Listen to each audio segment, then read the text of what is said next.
Today is Aurelie Rakotondrafara, a professor in the Department of Psychology, in Valley Street in Russell Labs. Aurelie is originally from Madagascar, where she got her bachelor's degree in microbiology and biotechnology. She then earned a Fulbright fellowship to go to Iowa State University for a master's degree in technology with Al Miller. And she stayed at Iowa State for her PhD, where she studied the mechanisms that viruses use to hijack post-fertilization machinery. Aurelie then received an EMBO long-term postdoctoral fellowship to move to Germany and join Matthias Henze, where she studied oncogenic mRNA translation in human cells and also received a learning period postdoctoral fellowship. She joined the pathology department here in 2011 and has some really interesting findings about how viruses can be applied to control agricultural pathogens. So I'm super excited to hear what Aurelie has to share with us today. So please join me in welcoming her to Genetics Colloquium. Thank you. Can everybody hear me? Is the sound okay? Okay, I'm not used to this fancy schmancy thingy that I don't have to hold anything like a star. Okay, so with that, let me start the presentation. And as the title say, it's really to explore this idea that viruses are not bad after all. So to be able to understand that, viruses makes up to almost half of the plant diseases causing pathogen. And viruses are a big issue, particularly in a third world country where they're causing major loss on crops. And it has been estimated that the crop loss can be up to $30 billion worldwide yearly. So my lab has been working on the study of plant viral diseases at the molecular cellular level. So we are answering three overarching questions. The first one that is based on my educational background is to try to understand how viruses are capable of hijacking the host translation machinery. One particular question that I took over when I joined UW is that what happens when the virus relies on one single translation event to be able to express all of its protein? This idea of one egg in all eggs in one basket.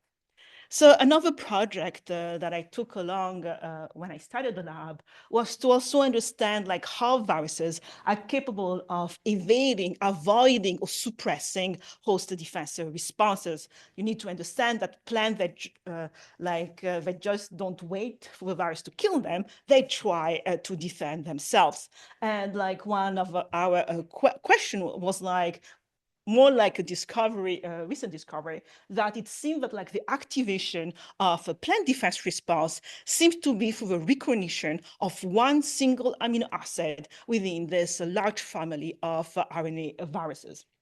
So the last project that literally took over once I got tenure, just for you to know, when you get tenure, you are free to do what you want, yay! So then one of the topic was, how can viruses shape a host population and drive the outcome of disease severity? And that is the topic of today's talk on the case of mycoviruses in hypervirulence, and as well as what happened when viruses are in presence of other pathogen during co-infection. So let me introduce you about mycoviruses. Mycoviruses are viruses of fungi. They are structurally and as well as structurally diverse. As you can see in this image, the majority of mycoviruses are RNA viruses, and some of them, or many of them, are unpackaged, naked RNA. Some of the difference between mycoviruses and plant viruses, even though the majority are RNA viruses, one of the differences is that those mycoviruses do not code for movement protein, because they don't need to move cell to cell. They just go through the flow of a vascular, through the system of the fungi. And also mycoviruses do not have extracellular life, where they're transmitted within the fungus, either through cell division or through sporulation. But the main point that I want to make here is that it turned out that mycoviruses are infecting a wide range of fungi. So while the majority of macroviruses remain cryptic, they do not have any detrimental effect on their host. A small fraction somehow tip the balance, where they're able to affect not only the growth of morphology of a fungal host, but also the pathogenicity of the virulence of the host. And this is where we care about. This raises this potential of using macroviruses as a biocontrol. This is idea that like, could we use them to control pathogenic fungi that can cause diseases in plants? The concept of hypervirulence and biocontrol using macroviruses is not new. It has been used at least successfully in Europe for the control of chestnut blight, which has disseminated like not only European but also American chestnut trees. As you are able to see on the left corner over there, I don't know if you see the pointer. Let me try to see. Can use the pointer really quick. You can see right here the type of diseases, the cankers that this chestnut blight is able to do. And what they did in this experiment is that like they injected the chestnut blight infected by these microviruses, and like through time, you can see that like those infiltration were able to narrow, like block the development of the canker, like creating a type of zone of inhibition within that area. This was in the chestnut, but for plant pathogen system, like there's a case with Sclerotinia sclerotium. This is like a necrotrophic pathogen, a serious pathogen in crop production, which is capable of infecting more than like 450 species of plants. One of the reasons why it's very problematic is because it produces those sclerotia or like survival structure that can survive in the soil be up to 5 years. So a previous lab has already been shown that like when this Sclerotinia fungus is infected by this DNA virus called SHADV1 virus, if you want to know, it's Sclerotinia sclerotium hypervirulent DNA virus 1. So when this fungus is infected by this virus, they notice like this slow reduction of fungal aggressiveness with limited disease development when comparing to the control non-infected fungus. This approach, like this inhibition of fungal growth, was so efficient that some labs were able to show that by the spray of the DNA macroviruses, or as well as the spray of hyphae that are infected by this virus, that is sufficient to control like the pathogen. So my lab, I'm really interested in molecular mechanism. So it's like my lab is set to enter into new territory. Full disclosure, I still don't know how we grow fungus on plates, so don't ask me that. So it's but I was still interested in understanding what is the mechanism of this, on how this SHADV1 is capable of inducing this hypervirulence on the Sclerotinia. This is a project that was led by my PhD student who graduated 2 months ago, and with her team of undergrad, and it was in collaboration with Marzano Lab at the USDA RS in Toledo. So our specific research question has been, what is the viral protein that has this antifungal activity? What is the mode of action? But as well as, is this a conserved function among mycoviruses? So to start the investigation of the first question about which of the viral protein is involved in this antifungal activity, we're so lucky because this SHADV1 encodes only for 2 proteins. So the first one is a REP, replication-associated protein. As the name says, it is involved in the replication of this DNA virus. And we have as well as the CP, which is the coat protein.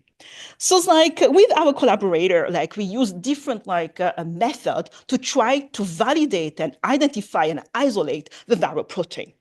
So our collaborator, Shehin Marzano, what they did, they used a site-specific integration of both the REP and the CP protein into Sclerotinia sclerotium genome. And they got positive transformant, and they look at different phenotype.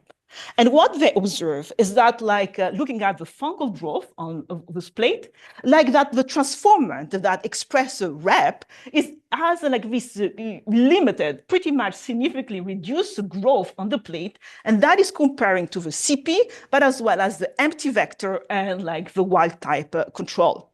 And here on the right is going to be like the plant assay to look at like the disease progression of those fungal transformant. And as I highlighted in the box, you can see that those fungal transformant that express this rep protein like have a reduced lesion size when comparing to to all of the controls that we have. So the Marzano lab, for further validation, is like they observe a similar phenotype when they site-specifically integrated the rep protein in another necrotrophic fungus, Botrytis cinerea, which is closely related to sclerotinia. Similar phenotype, like you have a pool growth on the plate, and this time they inoculated the grapes and tomato, and you can just see by like those images that like on those fruits or vegetables, like the rep transformant grow poorly when comparing to all of the controls. So it's like showing that rep may be the antifungal factor of SHDV1. So in the meantime, my lab in parallel, we use a different system. Like we use this bacteria delivery system where this Bacillus protein expression system not only produces the protein, but as well as secreted out in the culture media. So using this culture media, we're able to test it directly on fungal growth.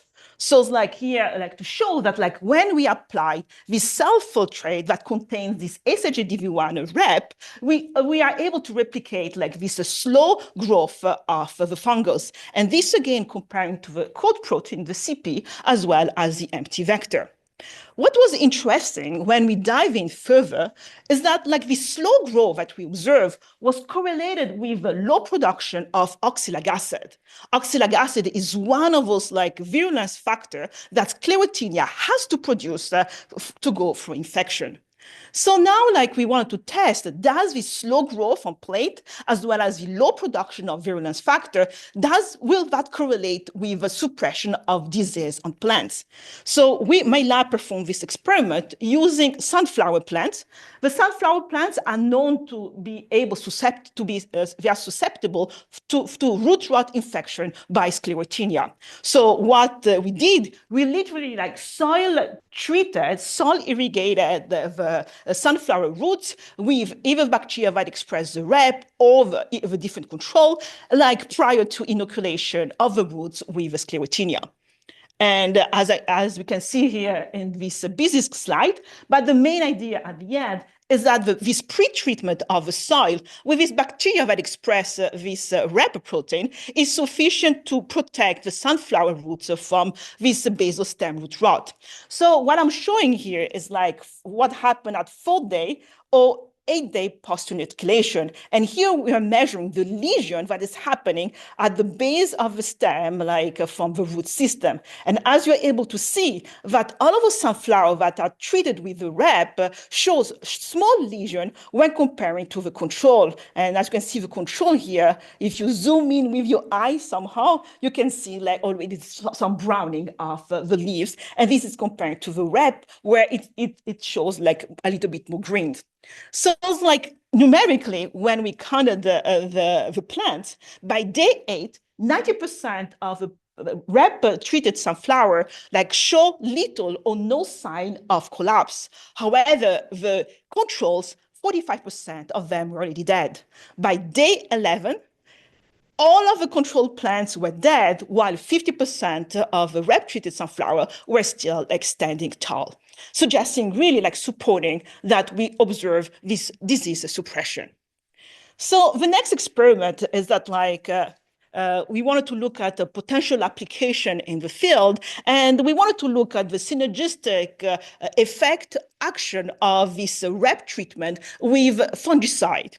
So for this experiment, let me guide you through it. We first of all identify a sublethal concentration of this boscalid fungicide, which we determined at 0.01 part per million. And this is comparing to the LC50, which is 0.1 part per million. So with this sublethal concentration, you can see that we see a slight reduction of fungal growth, and this comparing to the control. But what was really cool is that when we combine this low dose of fungicide with a REP treatment, we observe suppression of growth of a fungus to similar level as the lethal concentration. So showing therefore that this REP increases fungal susceptibility to low dose of fungicide. From an application perspective, this can be a way, one, either to reduce the load of fungicide to use in the field, or even reverse potential fungicide resistance that can be observed in the field. But from a molecular perspective, I was really interested in could it be that this increased sensitivity to fungicide was due to a change of permeability of plasma membrane? So to test this experiment, we use the Cytox green assay, where it's an indicator of cellular integrity, where the fungal hyphae, we only turn green if the plasma membrane has been compromised or destroyed. And that is the case here on the far left, where we UV treated the fungal hyphae and it turned fluorescent green. But as you can see that none of the over treatment turned the hyphae green, suggesting that this increase in susceptibility to fungicide was not due to compromised fungal permeability. However, something interesting. Through this experiment, we noticed an interesting phenotype. When we further zoom in at the morphology of those hyphae, we observe that wild-type sclerotinia normally have this single elongated, separated hyphae. And however, when those hyphae has been exposed to the REP, they form this hyphae bundle, which is several hyphae parallel to one another, flanking one another, and showing that and supposedly those hyphae bundle are often a sign of a stress response, more trying to find new sources of food. So that was a very interesting phenotype for us. So now that we determined okay, we validated through I show you 2 experiments, but we did 3 experiments to validate that it is indeed the REP that is responsible for this antifungal activity. The next question was, what is its mode of action? So so one of the functions of the REP, as I mentioned, it's a replication-associated protein. It is essential for DNA virus replication.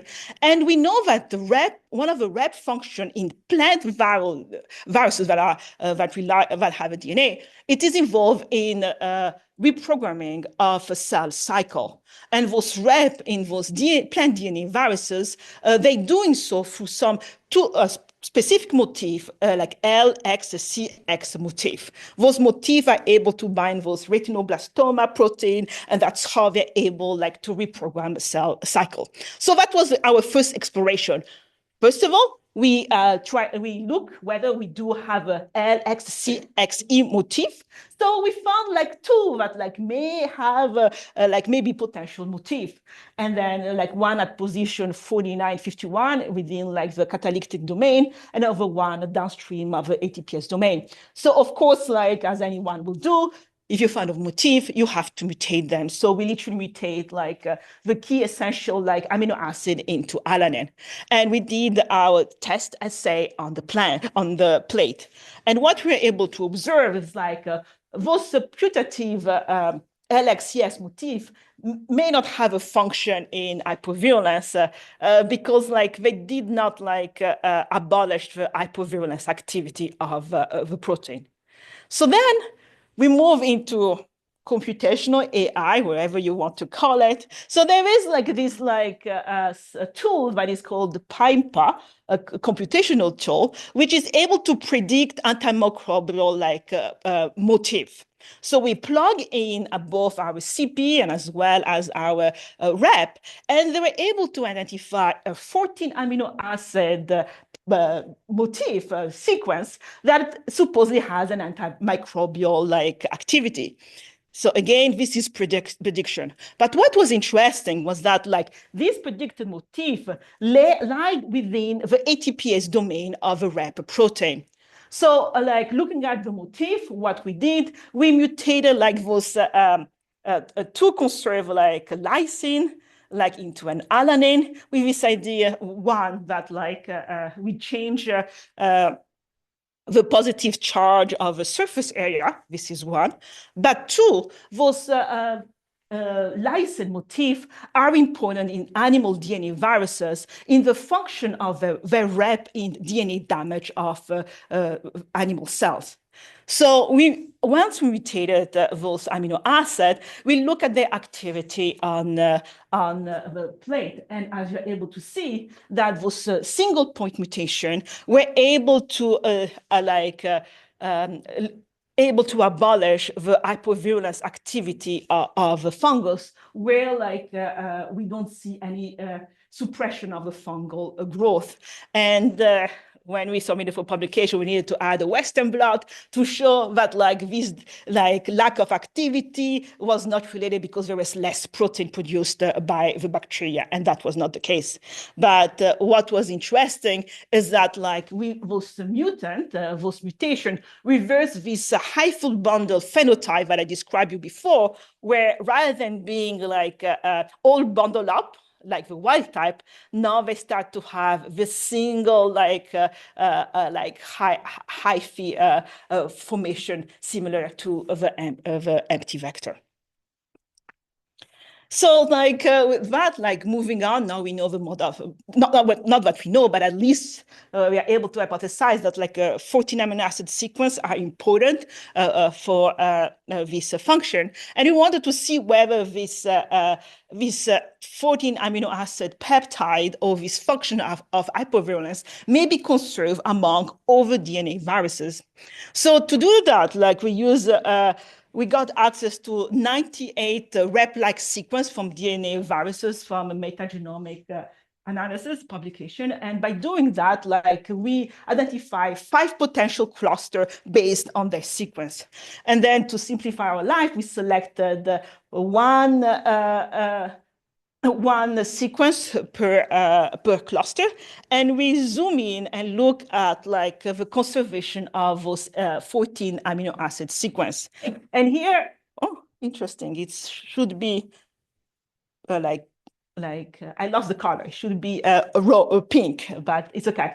So here on the right here, you can see the alignment of an antimicrobial peptide, even though it's pretty much gray or color, but literally there is a high conservation of those 14 amino acids throughout those different reps, even though the full sequence identity is different from the SHADV1 rep, so which is at the bottom. So what we did is we selected 2 rep sequence unrelated to SHADV1. The first one, here starting from the bottom here, is the sclerotinia. That is soybean associated, Jamie. Oh my God, I cannot read on my glasses, but anyway, it's a mycoviruses that infects sclerotinia, and its rep has close to 45% identity to the SHADV1, and it has 9 of the 14 amino acid on this peptide. And then the second one that we selected is here, toward the top, is from Botrytis cinerea, a single-stranded DNA virus, which the full rep has only 34% identity to the SHADV1, but it has 12 out of 14 amino acid. So then we went ahead and tested those sequence for on our plate assay, and pretty much the conclusion is that only one the SLAGV1 rep, the one from the Sclerotinia viruses, like rep, has like a fungal activity. However, the second rep from botrytis, even though it has 12 out of the 14 amino acid, like sequence identity, this sequence didn't have any activity. So then we're thinking like, okay, the 14 amino acids are important, but maybe not sufficient. So how to explain? And it's where we use the AlphaFold. And it turned out that like this BCDV1 that did not work in, didn't have this antifungal activity, has a completely different folding, at least for the N-terminal part, comparing to the SLAGM virus, suggesting therefore that like in addition to the 14 amino acid, you need also structural identity for fungal activity. So as a conclusion from this first part of my talk, and I haven't shown it, but like we use three different approaches that resulted to the same conclusion, that Sclerotinia growth and aggressiveness is regulated by this microviral rep. I show you data about the external application using the Bacillus system. I show you data with the rep expressing fungal transformant. And I haven't shown you, but we got similar data, is when we overexpress rep protein in plant, those plants are resistant, show resistance against the fungus. So additional conclusion is that like this rep seems to restore the sensitivity from the fungicide, like protect like plants from like stem rot, and this ATPase domain may be important, but also the structural folding also has a role in antifungal activity. But of course, like, so back to that initial question, how can viruses shape a host population and drive the outcome of disease and severity? And they can do that through this reduction of fungal fitness or like hypervirulence. But like the project didn't stop there. Like, because it's like, I end up starting to be interested during a growing season, like being in a plant pathology, a crop can be exposed to multiple or successive infection. So my question is like, can plant viruses influence the disease outcome during co-infection? Or maybe another way to say, how do plant viruses interact with fungal pathogen when they are on the same plant during co-infection? Again, this is plant viruses with an unrelated fungal pathogen. How do they interact? So like one of the systems that my lab use is the potato system, which is, as we all know, we all care about potato here in Wisconsin. And we look at like the disease outcome during the co-infection of necrotrophic fungus, early black, like Alternaria solana, and potato virus Y. PVY, it's widespread in potato production. It's a continuous threat for seed certification here in Wisconsin. So like the fact that it's widely spread, the likelihood for those two pathogens to come across in the field is like likely high. So like, so this experiment was led from an undergrad, like my bioinformatician collaborator. And so like the experimental design is pretty much like we systemically infect the the potato plants that are Catharine cultivar that are susceptible to any of those diseases. And then 14 days later, when the virus has already spread systemically, we spray inoculate like the plant with Alternaria spores, and we look at disease progression for the next 5 days. So it's like what we observe is like literally like the conclusion in one sentence up there is that the PVY infection is capable of restricting, limiting the Alternaria solanae disease severity in potato. Like where even like we look at the severity of the picture there, like where this Alternaria solanae cause necrosis, and those necrosis were limited when the plant were previously infected by PVY. So then the next experiment that we did, we collected those fungus on PVY minus or PVY plus. Like we took those fungus, put them on the plate. And what we observed is that like those Alternaria solanae that were isolated from lesion on the PVY infected plant show also this reduced growth phenotype on the plate. So somehow, some way, what happened to them on the plant. This one is maintained as well on the plate. And as you can comment with me, is that like this phenotype resembles this hypovirulence phenotype that I previously observed with microviruses.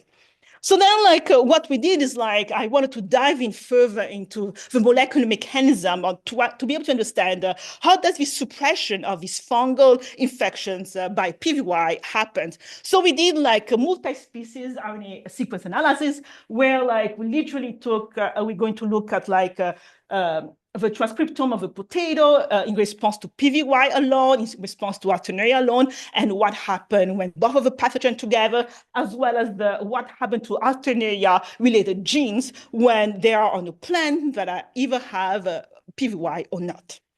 So let's start with like a single infection with a PVY. So again, this is like an established infection. This is 14 days after. And what we notice, like one is like, we only have about those 50 genes that have been differentially expressed. So for me, I was like, oh, wow, it seems that like the plant, like after all, managed like to control this pathogen, maybe not, but like there is no complete distress. But when we zoom in at those genes that are differentially expressed, so in red are the genes that have been upregulated, and like the GO ontology of those genes show that they're mainly involved in ER membrane function, and this can be linked to the role of ER in various steps of viral life cycle, from replication to all the way to cell-to-cell movement. And then the genes that have been downregulated are genes involved in chloroplast function. I haven't shown you details, but like one of the symptoms of PVY on the plant is those mosaic, like pattern yellowing patches on the leaf that is linked to disruption of chloroplast. But what was interesting, and we highlighted them in bold, are three genes that have been upregulated, and those genes are involved in plant defense responses. And we came up with this like hypothesis: could it be that like PVY, when it established its own infection on the potato, it's already priming some defense responses, but maybe that could have an impact on all the pathogens that will come in. So that, like, then now we look at what happened when the potato is infected by Alternaria alone. As you can just see with the volcano plot, more than 7,600 genes are like being differentially expressed like in potato in response to Alternaria solani. Again, Alternaria solani is a necrotroph. It will kill the plant and then start sucking all of the media. And that type of response is shown really early in infection. This is 24-hour and 48 hours time course. And as you can see here in the GO like enrichment, all of the top genes that like in blue here that are repressed during Alternaria solani. The top one are like involving photosynthesis and cell wall processing. This may be the first onset for the development of necrosis.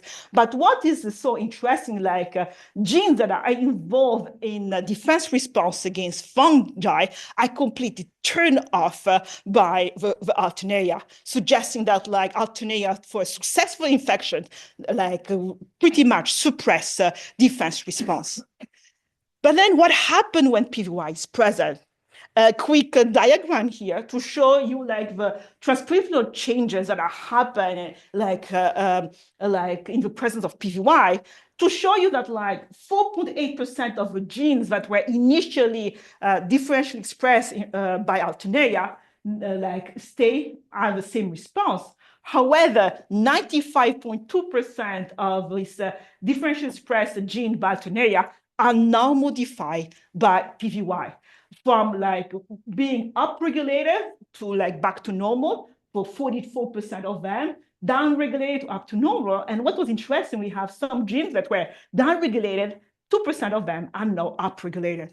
When we zoom in those genes, and that was like really the beauty of this analysis, is that we look at those plant defensive genes that have been all turned off at Alternaria, but in the presence of PVY, all of those genes like tend to be turned on, suggesting that like PVY is able to reverse this suppression of a defensive response. when we look further into the Alternaria gene expression, and we focus on like genes that are known to be involved in fungal virulence as well as pathogenicity, and you can see here really quick, all of those genes are being turned on during single infection, but all of those genes are being turned off when PVY is present. So that leads to the conclusion that in a natural context of co-infection, two unrelated pathogens, when they are together on the plant, the virus is capable of turning off this fungal disease development. And based on this RNA-seq analysis, we're proposing that the mode of action of PVY is one, it's priming and activating plant difference response, and two, is disabling genes that are involved in fungal pathogenicity and virulence. So one of the findings that one of our postdocs recently found, as we trying to narrow it down which viral protein is involved in this antifungal activity, and using transient expression, we're able to, we recently showed that this NII protein may be sufficient to limit this fungal infection when overexpressed in potato plant. So with that, I would like to conclude, the general conclusion is that there is a significant potential in this application of microviruses research. And then hopefully I convince you that we have this observation that can suggest that viruses can play a role as potential driver of fungal fitness and disease progression.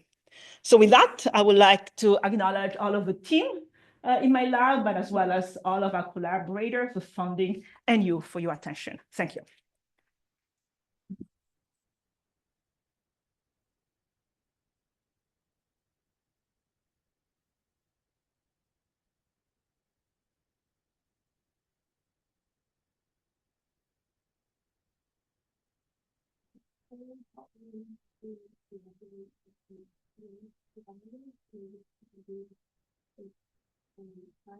And have you ever done it the other way?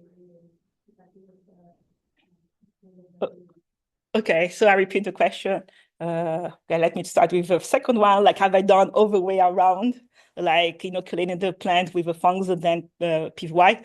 We haven't done that, and mainly because a virus need at least 5 days to go systemically to be able to spread. So by that time, the fungus already took over. So it's why we had to establish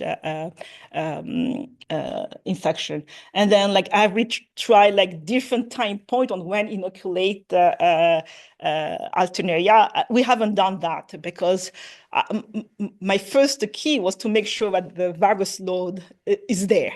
And then something that I haven't shown, a big we did a survey analysis on what happened to viral load with or without Alternaria. And what we noticed, once the virus, when the plant is inoculated with Alternaria, viral replication goes up. We are able to pick up more viral RNA than without Alternaria. So kind of certainly it's turning off one pathogen, but somehow that stimulated its own replication. But back to your question, no and no. Okay. Yes. Also feels about you could make a strong prediction maybe that where you found potato virus, why you would not find Sclerotinia. I would love that. I would love to have that, but no one has that data. However, right, but I know that there is a lab with whom we're collaborating. They have more than 100 isolate of Alternaria that they collected in different fields here in Wisconsin, and right now we started RNA analysis of those fungal strain to see whether they may have picked up PVY or not, but unfortunately we don't have those historical data.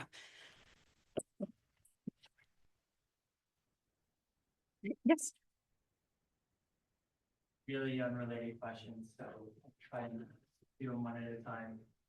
I'm curious what you think the mode of action is for the red proteins in the Sclerotinia. I think of red proteins as being involved in bacterial DNA replication, not eukaryotic. Oh. Okay, so this is my wild speculation. So, not speculation, more like, so there is this lab in the Molecular Virology Institute. They work with DNA virus in the adenovirus family, those DNA viruses that are used for gene therapy. And for the viruses that are used for gene therapy, they have to remove the rep protein because it induces DNA damage. So one of my initial hypotheses, could it be that this hypovirulence may be linked to the rep protein screwing up, inducing DNA damage on the host, on the fungal host DNA, and that at the end result in this hypovirulence. So we did the initial experiment with a collaborator. We used completely heterogeneous system. We used their mammalian system that they already established, and I just give them, here, my rep, can you try? And we didn't find anything. There was no potential DNA damage. However, as I mentioned, when we mutated those lysine, it was not random. Okay, in the publication, they say, oh, yes, we just changed the positive charge. But the reality was that those lysine were known for this DNA lab, that those lysine are important for DNA damage function. So when I mutated them, we lost hypervirulence. Then it was like, there still must be something related to DNA damage. However, I don't have any expertise with DNA damage or anything like that. So if any of you knows that how I can do that quickly, easy, dirty, please let me know. So hopefully I answer your question. But again, I don't have any proof on what exactly is happening. But something to know that DNA viruses have to get into the nucleus of the host, okay, from eukaryotic like plant DNA virus, they have to go into the nucleus to take over the DNA polymerase of the host. So it's very likely that for sure, our DNA, this macrovirus, has to take over the fungal DNA polymerase to make copies of itself. But how it's doing that, where is the rep in that, and the consequences, we don't know. Yes.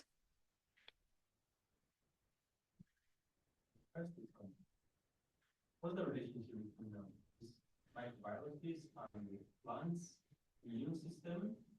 I don't know whether there's a symmetric relationship, I don't know.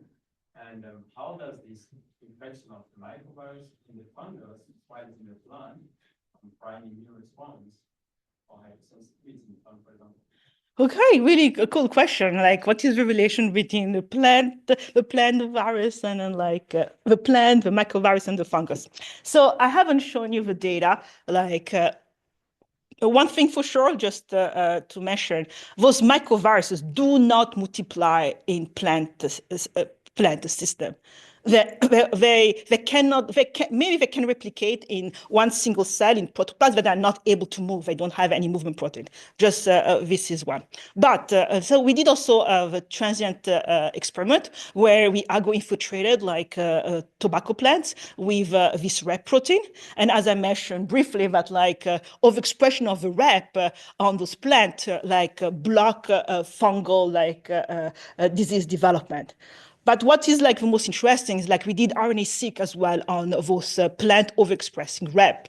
And what we notice is the overexpression of rep seems to turn on just few genes, and one of those genes is in ethylene response. And this is also part of defense response of plants against the fungus.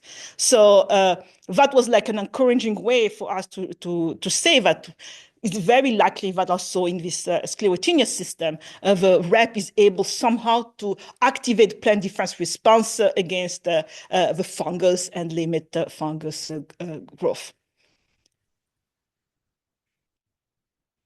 Yes. I have a million questions. Okay. I'm restraining myself as much as I can. Oh, please. Great presentation, really cool, and it's provocative results. I think it's really surprising results there. So, have you tried other viruses or other PDX or TMV or something else to see if it has a similar effect? Or is it really PDY specific?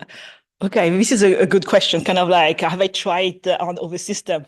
Well, potato was the easiest thing for me because I already work on for potato, and the potato viruses are already well established and easy. But indeed, I could try PVX and then trying to identify are there over protein involved.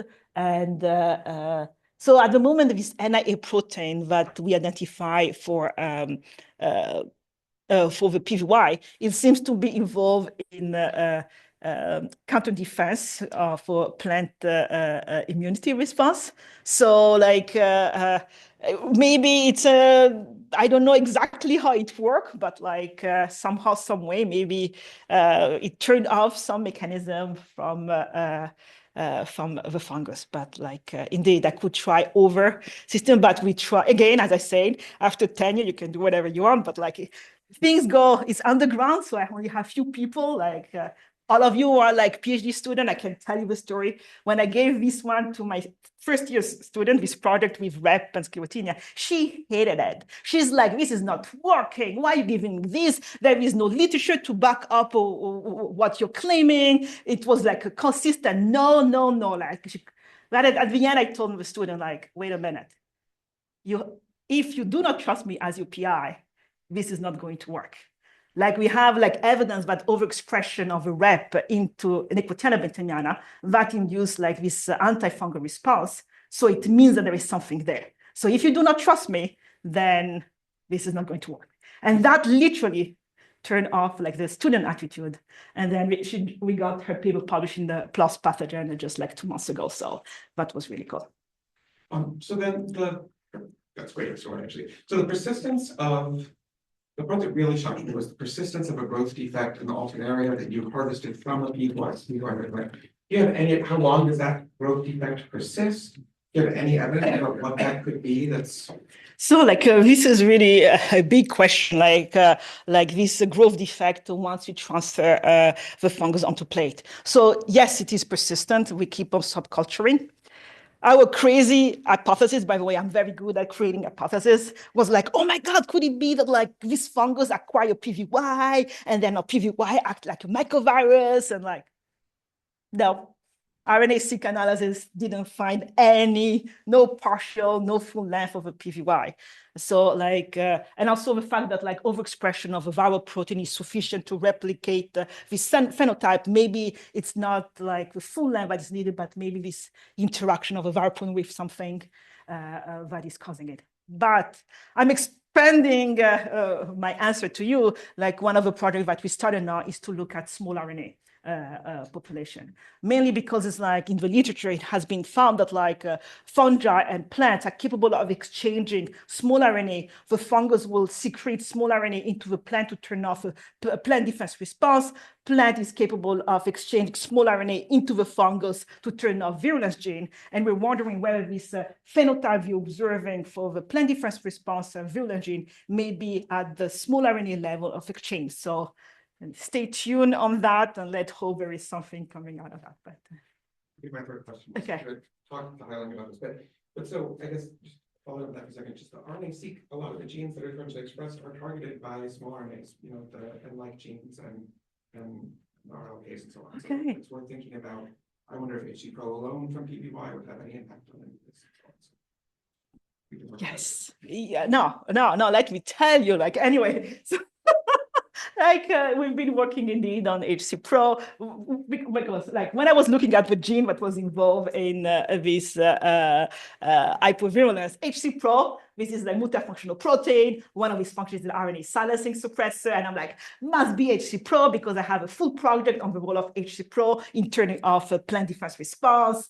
And then it's what I say, like one single amino acid change on HC-Pro, like I love a virus to evade recognition. So like HC-Pro must be it. No, he didn't do anything. So then with NIA, I'm like going through the literature, like, what does NIA do? Like that's like, anyway, it's still like in the long process. If any of you wants to collaborate, feel free to give me any other question. Yes. But I think we did a seminar on anthropology yesterday. Yes. Parts of you essentially for the audience. Yes, correct.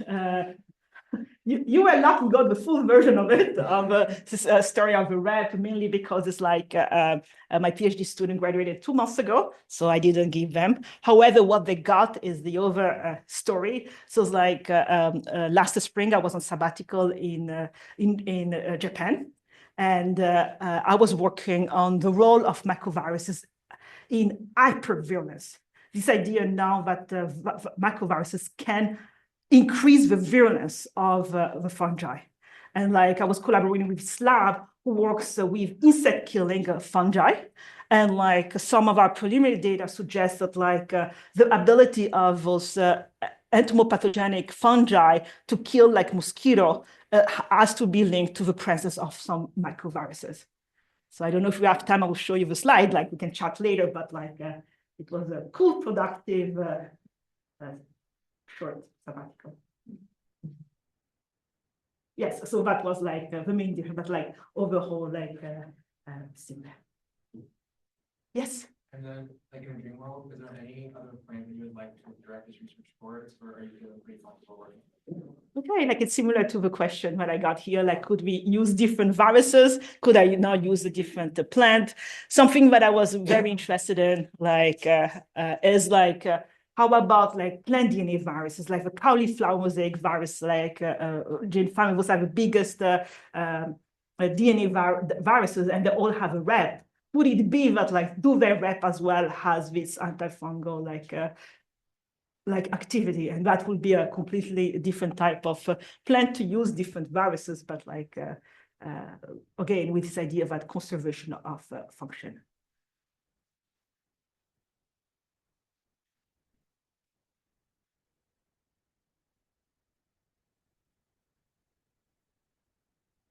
There's already one last round of that.